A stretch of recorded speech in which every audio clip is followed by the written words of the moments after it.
The tomb of Dudu or Tutu in the collection of the 1,000 tombs of El Amarna belongs to a high official who worked for King Akhenaton during his reign in Egypt. This person was not beyond the level of suspicion. In matter of fact, his name was written twice in the tablets written by Aziro, warning King Akhenaton from him. King Akhenaton at that time was very much distracted by his new religion called Aton, so he did not pay any attention to the poison of this person called Tutu. The tomb of Tutu raises speculations and questions about his identity and true name. For there was a man called Dodo mentioned in the letters exchanged between Akhenaton and Aziro, who puts him in a questioning and suspicious position concerning the degree of his loyalty to his master, King Akhenaton, due to his unloyal actions. The facade of the tomb was well cut out in the rocks and was prepared with two mastabas on the two sides of the entrance. Taking into consideration the nature of the rocks, it's good that it kept its original plan of construction and neat carving.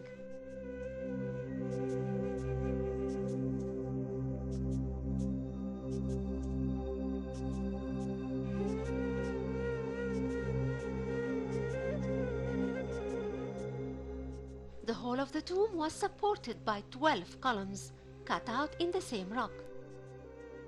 Only 8 remains today, for during the construction of mosques in a much later period, columns were removed and reused inside the mosques in the city.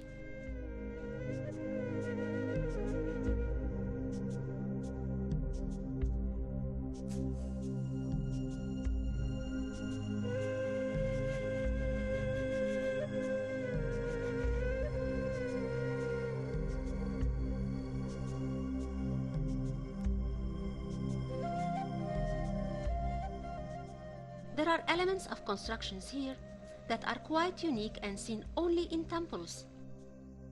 For there are screen walls joining between the columns, which are usually used in temples to allow light to pass through their upper part and illuminate the temple. But here, they seem to support the columns and add a touch of uniqueness to the tomb.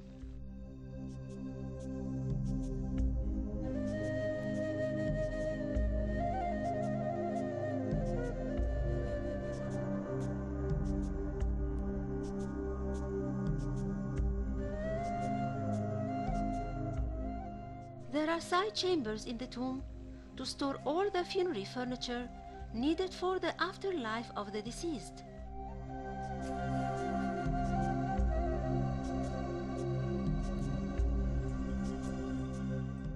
The columns represent a bunch of papyrus flowers with closed buds, each tied together with a band below the capital.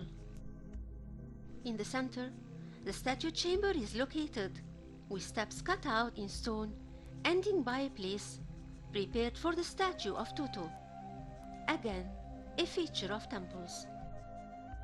Above the door, there is a sill that takes the shape of temple's door sill.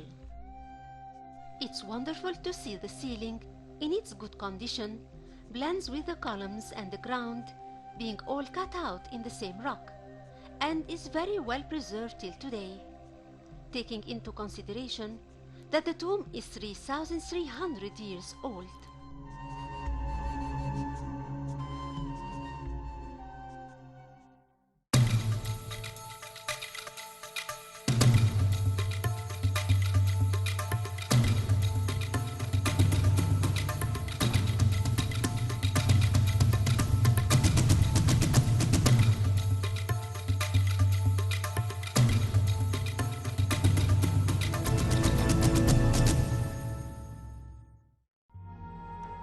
Apophis is one of the gods of the netherworld and represents the evil serpent that faces God Ra in his journey and faces the deceased too, and thus he should be terminated. Usually, he appears with the arrow of the deceased sunk into his neck. About naming the snake Apophis or Abobis, It's a Greek name, taking after the Egyptian name Abeb, and the name is derived from the verb api, which is a verb that appears since the Pyramids texts and gives the meaning of to penetrate or to fly or to cross.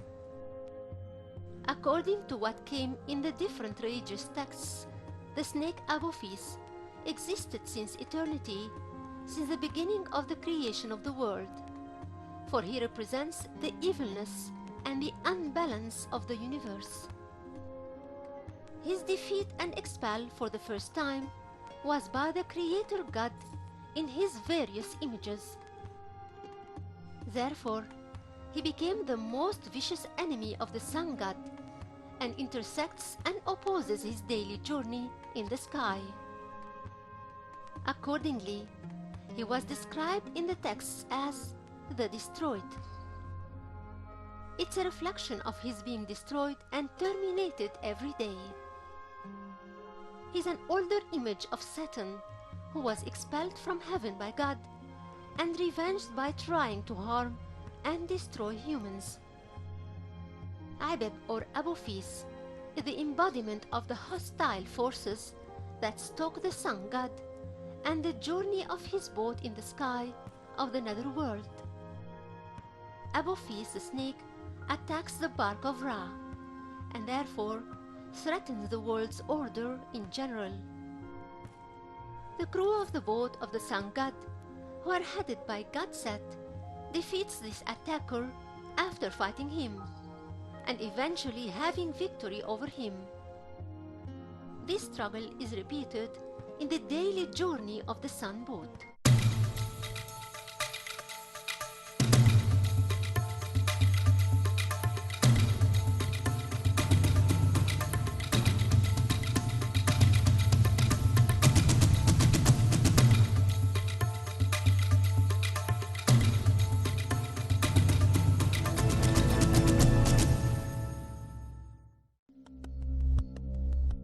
Egypt was known since the ancient times with magic. It was widespread and had a great and important power, for it was practiced amongst all levels of the society. Magic was highly connected with the beliefs of the ancient Egyptians and their religious thinking, for they mixed it with their deities and considered it from the power and authority of the gods. The great magicians occupied high positions amongst the priests. The gods used magic in the struggles between them and each other, like Horus and Set.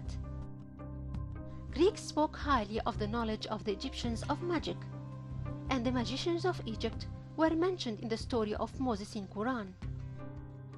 The mention of the miracle of the stick is a decisive proof of how good the Egyptians were in magic, for it was habitual for the messengers and prophets to be sent with miracles in things which their people excelled at. It was clear how the magical rituals and the telling of the spells were connected with the reciting priest Hari-Hotep. This priest was the first tutor in the business of magic and charm. He had practiced the task of expelling evil spirits, and in the same time he treated ill cases like the fever and the bite of snakes and scorpions and other difficult diseases. Magic was fulfilled by telling spells and by using amulets. Magic consisted of an essence that was subject to its purpose and not to its essence. There were many purposes of magic in ancient Egypt, for in the normal life, the protective magic was practiced to expel evil spirits and to stop the dangers of predator animals, in addition of the desire to terminate the diseases and avoid envious eyes. This protective magic was the most common one and depends on the rules of good magic, which systems were placed since antiquity.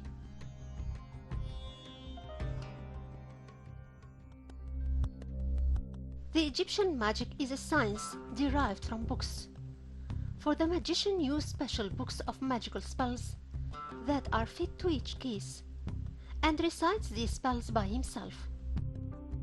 That's what's known as the oral rituals. Usually, these spells that are told are followed by tasks and things that were ought to be done, which are the practical rituals. For the magic to achieve its effect, some religious spells were recited, or the person carries some amulets that take the shape of protective deities, so that they could achieve the protection purpose, or some amulets took the form of sacred symbols. The ancient Egyptian wanted to have all what's useful by wearing these amulets or read spells and write on the amulet some of the prayers. These means gave magical powers and expelled all what's harmful to the person who carries them. They also brought good luck, in addition to speeding up the healing. Magic in ancient Egypt was connected with medicine and healing. In spite of the excel and care of the ancient Egyptian in medicine, he saw that each disease had outer symptoms that could be cured with medicines and inner hidden causes that could be a result of counter effect of invisible forces or evil spirits. That's how medicine and magic mixed together for the ancient Egyptians. The magicians in ancient Egypt were known with Her-U-Teb title. This may have a connection with the title of Gheri Hebet, or the one who performs rituals, from which came the translation of the reciting priest. The magicians carry the title of Her-U-Teb in the New Kingdom era, while they carry the title of the writers of the scripts of the god since the late period.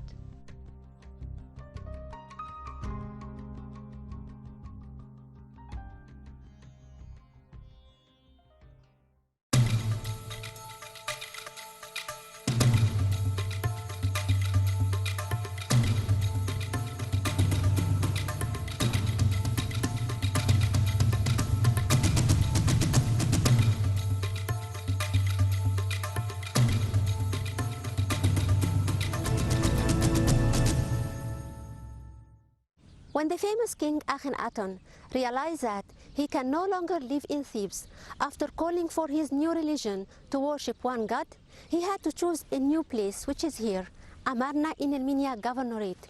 He chose it to come in here with his followers to worship his new god, God Aton. These are the ruins of the northern palace of El Amarna. It may belong to his daughter Merit Aton, or it could belong to Queen Nefertiti. It is composed of a very big reception hall, a swimming pool, a stable for horses, and many chambers as well. And it is very well preserved, as you can see yourself.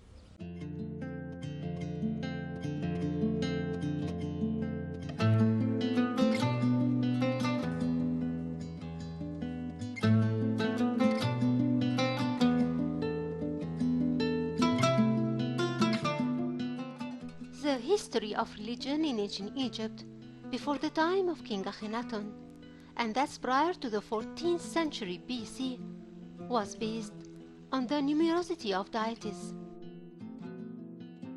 Gods and goddesses were worshipped side by side across the whole country, each in his or her favorite city, with the main dominant god over them all, which was the sun god Amun.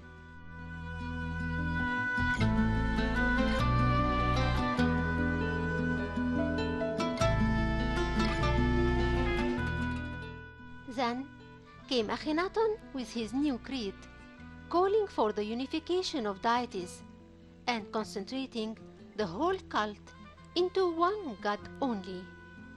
That was God Aton.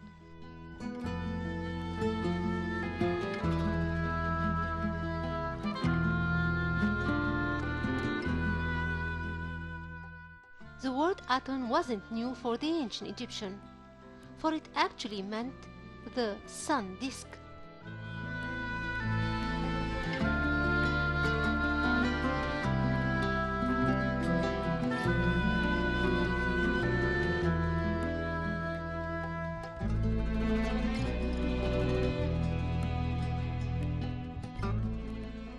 It was mentioned in the story of Sinuhe, which is remarkable in the Egyptian ancient literature.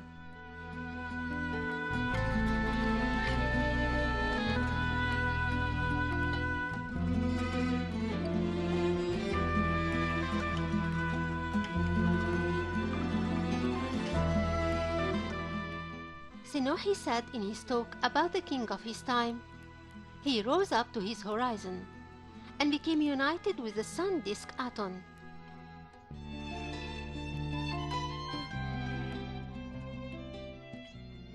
Going back to older periods, the word Aton was referred to in the segment 334 of the Coffin's texts to mean the sun disk, and thus is concerned the first reference in the old texts to the existence of a sun disk between two horns.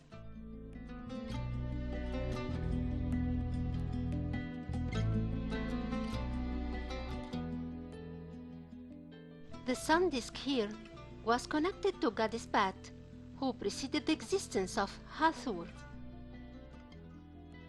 Atonism itself existed before the time of Akhenaton, for there is a palette from the time of King Amasis I that reads, "He ruled when Aton surrounded the world. The king can see as Ra when he rises like Aton, and like Kheperi in his eyes, and his rays are like the faces of Aton in the western skies."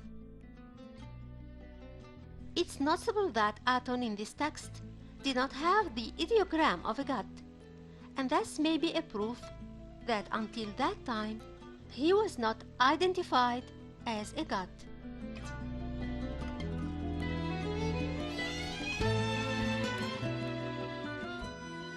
Atonism thrived in the time of King Amun-Hotep III, father of Akhenaton, for he was relieved on a stone block, worshipping Aton, who was pictured in the form of a human, topped by a sun disk, which is a symbol of God Aton.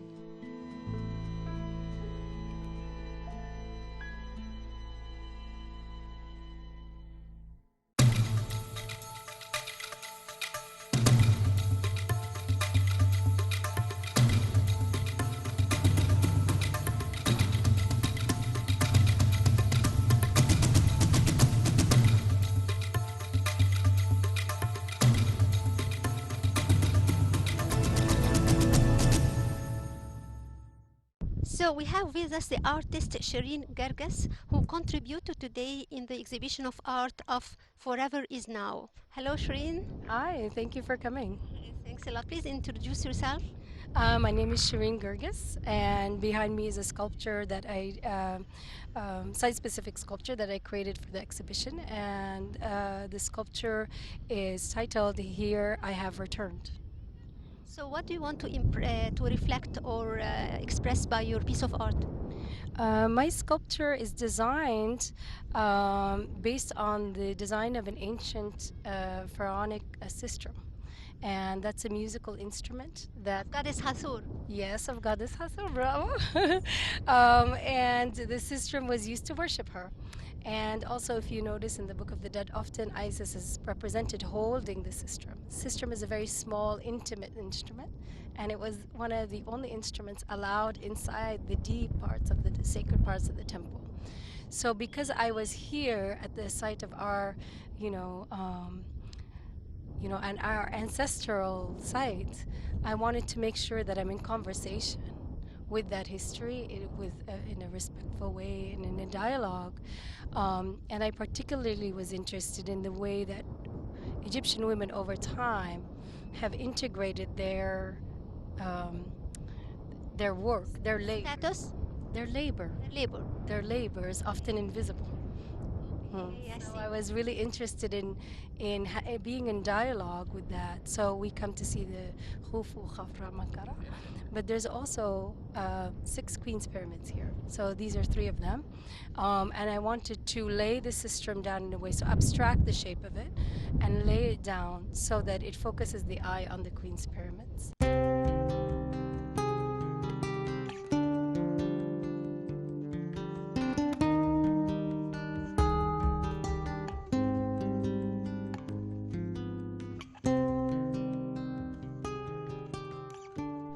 Shireen Gerges is an Egyptian artist who audits the symphony of difference and the complexity present in the politics of place. Using sight, text, and recovered histories at the core of each series, she develops projects that engage audiences in a dialogue between power and agency and social transformation through art. Her research-based practice is a means to heighten the understanding of magnified and contested histories, in particular those of women. The work engages both formal and social concerns. She named her piece in the exhibition, "Here I Have Returned."